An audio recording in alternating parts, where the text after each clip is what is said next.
In today's video, I'm going to teach you how to enable 2FA, two-factor authentication, for Shopify Secure Your Account 2025 tutorial. First, sign in to your Shopify account in your web browser.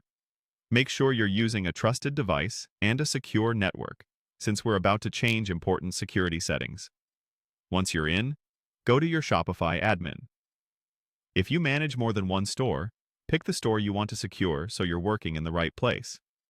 Next, look to the top right corner of the admin and click your account avatar or the area that shows your account email. This opens your account management page, where you can control personal details and security preferences. From here, head into the security section. This is where Shopify keeps controls for passwords, two-step verification, and recovery options. On the security page, you'll likely see that two-step authentication is currently off. Click the off indicator to start the setup. Then choose Turn on Two-Step. At this point, Shopify will guide you through enabling two-factor authentication. You can typically choose methods like an authenticator app, a security key, or text messages. An authenticator app is often the most secure and convenient option, but choose what works best for you. Have your phone handy if you're setting up an app or receiving a code.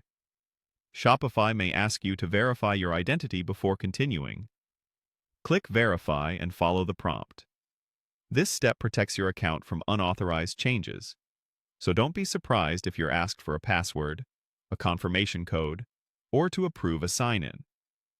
If you're prompted to confirm through a sign-in provider, simply select the correct account you normally use for Shopify. The goal here is to prove it's really you before enabling the extra layer of security. Once you've verified, complete the on-screen instructions to finish turning on two-step authentication.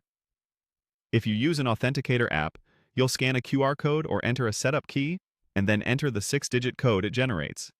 When Shopify confirms the code, two-factor will be active. Before you leave the page, take a moment to save your recovery codes. Store them in a secure password manager or another safe place. These codes can help you get back into your account if you lose your phone. After setup, you should see that two-step authentication is on. Consider testing it by signing out and signing back in so you know everything works smoothly. For extra resilience, you can add a secondary method like a backup authenticator or a security key. That's it. Your Shopify account now has an extra layer of protection.